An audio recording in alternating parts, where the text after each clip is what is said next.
Hello friends, सभी का स्वागत है ओपन स्काई माइंड बूस्टर में। मैं रविन और आज हम बात करेंगे बीएसटीसी या डीएलएड के बारे में। क्या है बीएसटीसी? बीएसटीसी का जो पूरा नाम है वो था बेसिक स्टूडेंट टीचिंग सर्टिफिकेट, लेकिन वर्ष 2019 सरकार ने इसका नाम चेंज करके डीएलएड कर दिया। डीएलएड यानी diploma in elementary education. Hindi में क्या अर्थ होता है इसका? प्रारंभिक शिक्षा का डिप्लोमा। और इसको कौन कर सकता है? 12वीं के बाद विज्ञान, कला, वाणिज्य के विद्यार्थी इसे कर सकते हैं। है क्या ये? इसके फायदे क्या हैं? इसके फायदे में कक्षा 1 से 5 वर्तमान में रीट लेवल फर्स्ट में जो भर्ती होती है कक्षा 1 से 5, उसमें अध्यापक बनने की जो योग्यता है, जो पात्रता है, उस एग्जाम में पेपर फाइट करके हम सरकारी अध्यापक बन सकते हैं या प्राइवेट सेक्टर में भी हम कक्षा 1 से 5 अध्ययन करवा सकते हैं। इसके बाद सबसे बड़ी बात, इसमें सिलेक्शन कैसे होता है? पिछले 2 वर्षों से इसमें 6 से 7 लाख बच्चे हैं, तो सिलेक्शन कैसे हो? सिलेक्शन के लिए हमें 2 चीज़ों की आवश्यकता होगी। एक तो मेहनत, लेकिन अकेली मेहनत से सिलेक्शन नहीं होगा, इसके साथ साथ हमें टेक्नोलॉजी की भी आवश्यकता होगी। टेक्नोलॉजी कैसे? तो जो पीछे के 10 वर्षों के जो पेपर है, पहले तो हम अपने सिलेबस को आगे रखें। कोई भी चीज़ हो, हमें अगर हम अपने सिलेबस को आगे रखेंगे तो ही हमारा सिलेक्शन होगा। सिलेबस के बाद बात आती है पीछे के 10 वर्षों के पेपर, यानी लगभग 2008 से यहाँ इसमें एग्जाम शुरू हुए और लक्ष्य की जो बुक है उसमें 2008 से लेकर सभी पेपर हैं। तो पहले वो पेपर देखें, पहले फिर सिलेबस और इसके बाद अध्ययन करें और साथ साथ 3 नंबर पर मॉडल पेपर का अध्ययन कर दें। और इसके साथ साथ हमारे द्वारा भी ऑनलाइन क्लासें लगाई जाएंगी। अब बात करते हैं इसके सिलेबस के बारे में। इसका जो सिलेबस है वो 4 पार्टों में है। इसके सिलेबस में पहले फॉर्म फिल करते हैं हम। फॉर्म फिल के जो रूल हैं वो आप www.deled.com या .in पर देख सकते हैं। यानी इसमें सामान्य रूल है। एक तो 12वीं में 50% अगर आप सामान्य से हैं, अगर आप अन्य किसी जाति से हैं, महिला, विधवा, तो 45%। ये सामान्य योग्यता है और आप इस वेबसाइट पर जाकर देख लीजिए। इसके बाद आता है हमारा सिलेबस। तो सिलेबस से पहले हम फॉर्म फिल करवाते हैं।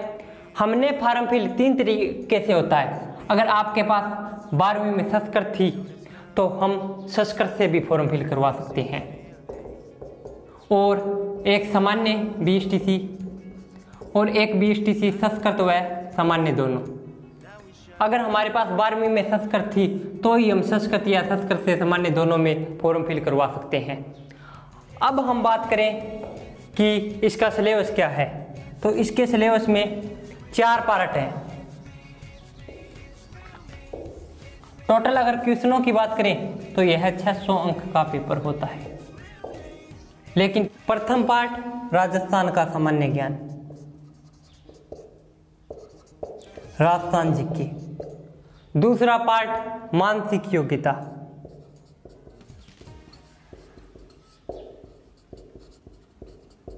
तीसरा पार्ट आता है इसमें शिक्षण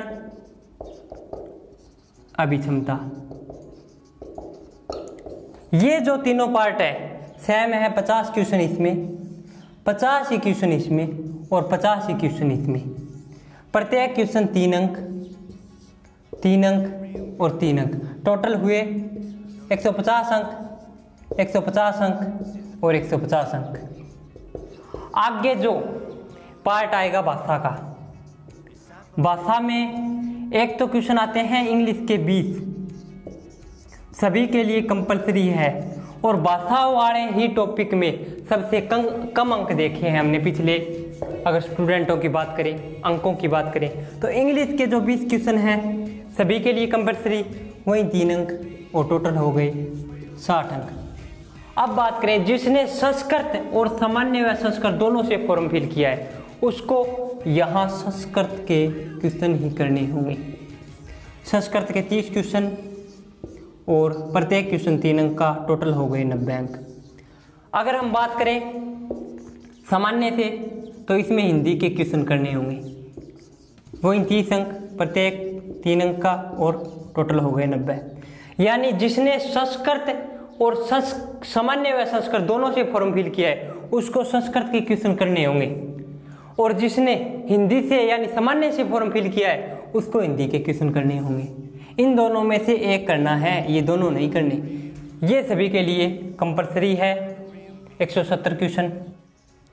तो दोस्तों यह था हमारा पाठ्यक्रम। संक्षिप्त रूप से अगर वीडियो की बात करें तो इसमें एक तो हमें मेहनत और परिश्रम के साथ टेक्नोलॉजी की आवश्यकता होती है, हमें पीछे के प्रश्नों को निकालना होगा, मॉडल पेपर निकालना होगा और हमारे सिलेबस को तो आगे ही रखना होगा। सिलेबस की अगर हम संक्षिप्त रूप से बात करें तो इसमें राजस्थान जी के 50 क्वेश्चन 150 अंक, शिक्षण अभिक्षमता 50 क्वेश्चन 150 अंक और मेंटल एबिलिटी 50 क्वेश्चन 150 अंक। शिक्षण अभिक्षमता की एक अलग ही विशेषता होती है, इसमें बिल्कुल सही क्वेश्चन हो तो 3 अंक, थोड़ा कम सही हो तो 2 अंक, इससे कम सही तो 1 अंक और इससे कम सही हो तो 0 अंक। इसमें इस प्रकार अंक प्रदान किए जाते हैं और नेगेटिव मार्किंग है नहीं। तो आपको पहले तो 200 के 200 क्वेश्चन करने ही होंगे इसमें। अगर हम बात करें थोड़ी सी भाषा की तो भाषा में सबसे अधिक क्वेश्चन गलत होते हैं। अगर पीछे के विद्यार्थियों के अंकों के आधार पर देखें तो हमने यही अनुभव किया है कि भाषा के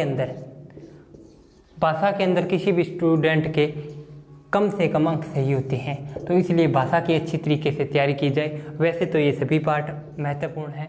तो धन्यवाद दोस्तों।